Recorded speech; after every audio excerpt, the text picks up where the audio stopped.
Wsls. This is 10 News at 6, working for you. Now at 6, a Star City shakeup, a surprising resignation following several high-profile personnel issues at City Hall. It was very concerning and very disheartening. It is not a good concept in American government. This just is another layer of discontent, in my opinion. We're working for you with live team coverage, breaking down the changes and what it all means for the future of Roanoke. So good evening and thank you for joining us. I'm John Carlin. And I'm Rachel Lucas. Leadership changes in Roanoke are setting the stage for a new chapter in City Hall. Yeah, 10 News reporter Sydney Jackstimer working for you tonight, kicking off our coverage. She is live to explain these high-profile resignations. Sydney? Yeah, well, two people announced their resignations last night. Councilman Luke Pretty, who says he will step down next month to take on a new role in Northern Virginia. Also, City Manager Bob Cowell says he will be leaving his position come June 7th, and he really didn't give much of an explanation at last night's council meeting. This resignation comes after a current and former employee called on City Council and Mayor Sherman Lee to remove City Manager Cowell and Assistant City Manager Brent Robertson.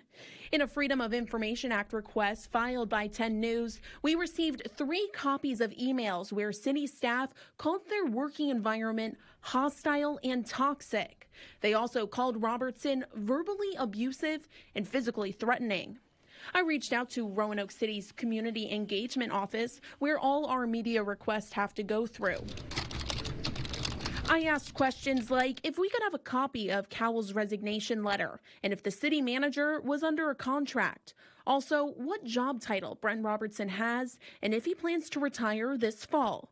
We were met with this response: no answers to any of our questions, saying they sent a request to Councilmember Trish Whiteboyd, who is the chair of the Personnel Committee, and the City Attorney's Office. And we have not received any answers to our questions that we sent. No response from Councilwoman Trish Whiteboyd or from the City Attorney's Office. Live in Roanoke, I'm Sydney Jackstimer, 10 News, working for you. So you might be wondering, why is this such a big deal? Well, in some cities, maybe we think of the mayor as the person who runs things, but in cities like Roanoke, that role actually does fall to the city manager. It's an appointed position. That manager oversees the operation of city departments. For instance, maybe the hiring of a new police chief. Duties also include the development and implementation of the annual budget, and also just tracking city services, trash collection, street sweeping, snow removal, everything that has to happen in a city. Essentially, the city manager runs the entire city on a daily basis.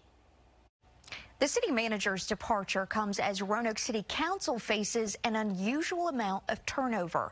10 News reporter Abby Coleman is continuing our team coverage live from the municipal building in downtown Roanoke to explain. Abby? There are some big changes in Roanoke City leadership, starting with City Manager Bob Cowell announcing his resignation. But that's not all. Come this November, 3 or 4 new council members could be on council. Council members Luke Pretty and Trish Whiteboyd are leaving council, as well as Mayor Sherman Lee.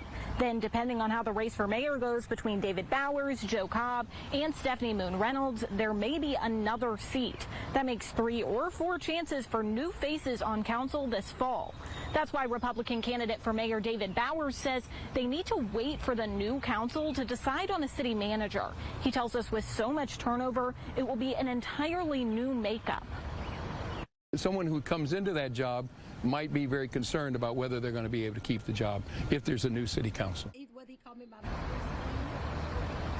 I sat down with Councilwoman and independent candidate for mayor Stephanie Moon Reynolds, who tells me she's more concerned with finding the best candidate for the job in a timely manner. To be accessible when calls come in, not for the privileged, but also for those who don't have a voice. Mayor Sherman Lee will act as the interim city manager until an acting one is named. In Roanoke, Abby Coleman, 10 News, working for you. All right, turning now to our forecast where the summer-like heat continues. It was warm out there in the sun today. If you couldn't find some shade, you knew about it. Chief Meteorologist Jeff Handowich is here. We're giving you a live look. It's beautiful, the shot from out at the airport with the mountains behind, blue sky. But, Jeff, what's ahead for us for the rest of the week? More showers than thunderstorms. It's not going to happen at that snap of a finger, but there's going to be a gradual change in our weather pattern. I want to show you what we're seeing outside right here, right now. A couple little showers towards Highland County, a couple more in Grayson County. Those are the two counties seeing the most amount of rain. The rest of us seeing partly to mostly sunny skies, and I'm thinking that's probably what we're going to see for most of the game tonight as the Red Sox battle Fayetteville. First pitch is at 7:05. Temperatures low to mid 80s at first pitch, falling into the middle 70s by the 8th or 9th inning.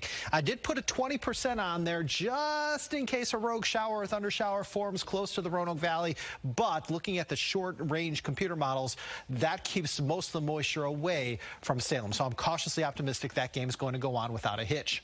Wednesday, temperatures start in the 60s, highs in the upper 80s. In the morning, we're dry with some patchy fog. A slightly better opportunity for some pop-up thunder showers come late tomorrow afternoon, especially again in the mountains. All right, so let's talk about Memorial Day weekend. Certainly warm and humid with temperatures in the 80s. Going to be pretty partly cloudy. It's going to be pretty muggy outside this holiday weekend. And each and every day from Saturday all the way through Memorial Day itself, we're going to have some afternoon and evening showers and thunderstorms to dodge. At this point, though, I think they're hit or miss in nature. Rachel? The husband of the Pulaski mayor is in hot water, accused of stealing from Walmart on multiple occasions. Twan Lee is facing 11 counts of misdemeanor shoplifting. Court records show all the thefts happened at a Walmart store in Dublin. The charges date back to February, with the latest one happening earlier this month. The Pulaski County Commonwealth attorney has submitted a conflict of interest order to the judge and expects the case will be reassigned to Roanoke City. And there's progress in Martinsville. While police are still investigating a shooting that left one man hurt over the weekend, the overall crime rate is down. 10 News reporter Amy Cockrum shares what police are crediting for this success.